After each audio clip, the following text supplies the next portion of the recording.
nirmala ke nyam biya kamal ka Nuer online TV channel tukon ka ler mu goro de konoling ler me we ka we dang jok ti sha target kirma yadit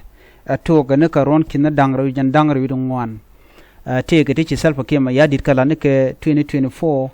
to goro ntama biya ka nyoko meling yen ke jan gwasame do badanen jak korko batok re wika South Sudan ngum to kor ke je ki plan menindi shala do kirma yadit kana netin konti la jang tin la jikware bana mandan le roda bana jere ngwasa mene kirma yadit she do rungwana long re wika South Sudan che ko kot ko gore je en wo ko te ka peng medin mishun kel ke je bana roja dan le roda gwasme bana je linkel kata danen shingware lat ke je pinkir ma yadit mi jiram mi jidit kan Nuer online TV channel naga jen wo jin deri shonkel kan Nuer online TV channel ko der subscribe kadi notification bell der je twain ko mate galer mi shibrech da chamala shubekije shuji perwo jen wo jin bi nyoga nasin ko ken ka bi notification bell bi je twain ko dor bu ja gor pinka kore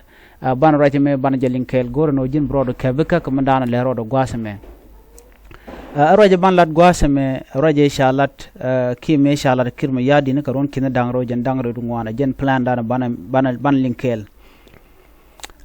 me shalat da kirma yadit ki me shalat karon kina dangro jan dangro dungwan shikir te ke lat mi shari alaka ka gwase dan te ke ne ka dicha kwany ka she dini ba shakari alaka gwade dan e tele kor ko kor jaja kapchon karon kina dangro wal badak mecha mal mecha jatan kam kirma yadit kana Dr. Riek Machar en mali dan e chatan shina green wo en gwada tide ni kutino buga churutin cha gbelo woitin en mo chu togo no ka do bi dan e sha mal mo cha jatan gaja kan wite cha ba target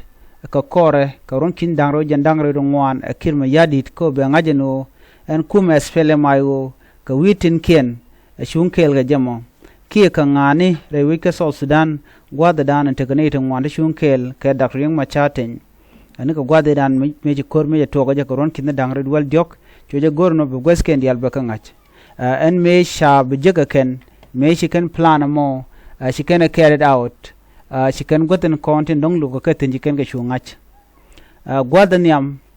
Western Bargazal ka Western Bargazal she to go no cha ka noktin do brewde Western Equatoria ka Western Equatoria che togo no cha ka noktene jele na ne to kortini shang ne medane kan korkano Great Apnal State to korte ka Western Equatoria do be diodien Great Apnal State and Great Apnal State kan widen content as SPLM IO tin kan wi dang de hotene kan wi de kan widen content kwa target akum kirma yadit mugu kona gwich karon kin dangro jan dangro dongwan shukir mayadit la denike shuka jako bu waka kan stand dang de kotine Western Equatoria Western Bargazal no ka Penal State me chikana jika kan wi dang de koti ke me chikana nen chikana jika gwano nena gwada dana logo katin kan en kuma janan mo ke kum kir mayadit kan wi dang de koti chikan jika no kan wi dang de koti kan wi ten kon tin taka tain ko bimal ba jako bedetin karon kin dang rewal badak so jikan gujeno do badian mede ko dang malo ko malo me kwaje tan kan wi dang de ko ti wi dang de ko ti ka witin kon tin kan wi dang de ko ti ka witin kon tila tin no ke Dr. Riek Machar so do badan de kan yar ke je gor kana ko de kordera tuok de widiti akan widen kon de kondak ko de malamo dara kula collapse male cha tan karon kina dangre duwal badak ko ne me ku kor ko to kan wide kon te cha yar to karon kina dangre duwal jok ko karon kina dangre duwal badak akan wide to ke kan wide kon te tiji SPLM IO tiketin na mo shu kan realaka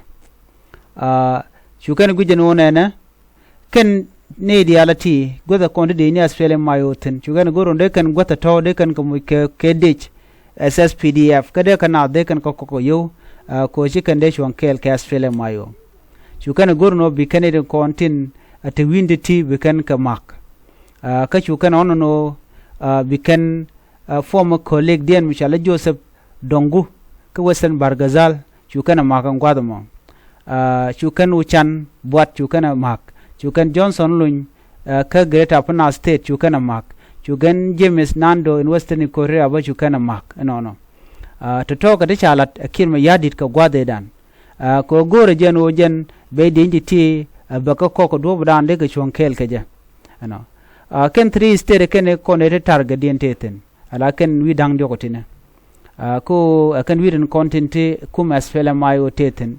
eno mo chu ken ko jeno bala do kel katin kon dong de kum SPLM IO de jako jen ba collapse ke betelot no Uganda to ko bukor bedetin ke Western Equatoria ke jen gwasmo rameda na ke Western Equatoria futuyo chegmengai kono cha kurche je to Vietnami and foine kirma yadit kur rana che to akam zande kana belenda na mo mi chari aleka kirma yadit poinde ko wo bi beral batwo ko do bran de kan dak pinga so chu azande ni chu ko mo ke kingdom ala chu ko kunran chegme ko lengate ka azande kingdom so kare token dial ala wude cholga futuyo shi ran azande ran belende ne so chukene guje gwana na ano bi korba to gon gwadamo ko gor kano bi azande ne ken belende ne bi ka kor ko bokolo to gwanamo bokolo to ne kuje support ko ji Western Equatoria State chicken chunkel ke kirma yadi na wal chunken kel ke Dr. Machar ala SPLM IO cho duop cho gorko ba malame be jadak ka cho malamo cho edak la tok che mengai kona ajen mintiliam dit tere wech ka tumbura county atu wona ke 2021 e wal chikoro mo cho edak pinyano cho to kam azande ni kana belende ni ba mi jinle le jien wi ka Western wi ka Greater Upper State bi jogono Nuer kana tat tika ka gang ni shang Ramadan lename kirma yadit ko bagula taka supporter kan wi diale ko nde chaje lukten so ne me mishalat point de kirma yadit chuluk Johnson Luny jago beje jon gurno beje dakka Nuere te ko ne te SPLM IO kor to ka point de wuda me mishal ke me Johnson Luny ben de fak SPLM IO wo pin kirma yadit so no mo ke lew a plan kirma yadi kana dialati telari yete kare kon lat karodian ta danan bu kor ke je wene ka Greater Upper State wene ka nasar ke je kana dialaka de cha plan a point de kirma yadi so telme kana kan plan kare dialati men biangach na me mularan no ne me e politic but gujrede agwa kirma yadi gorno bataka power ka gwan ber ke jang bu ka power a cha bum watch an gwada dan tikitin na me jena danan yar so Sudan ke jen danan dak so Sudan ke jen bi dak bo awoniam so gore jen o de yen me din nyo ganeti ko ken man le ni je ko do dien ngeda no ken wi dang ko ti ken wi den kontin bumno ken long re wi ke so Sudan tin nyen ka jang dial tin nyen ka do dial tin nyen ka ji Uganda ko ken dial kontin tila de ni tama ke de ni jan so Canadian training can get train but ke tribalist militia tichikir mayadit kalat SSPDF man shalka South Sudan People Defense Force ke South Sudan kaken ke militia ne ken tilanying chirgen ke jejen bor tilanying jane so jen muku kuyen le tam nonge kum Uganda nang jere we ka South Sudan ko ken chigane te long roadien kaneti can train to tell basic training panken banarum ngai kana don ma ci kuma de jejen bor telam redian metu kujemi so ne me agenda na gode nyo ya kel ban nyo jom redian bi atemal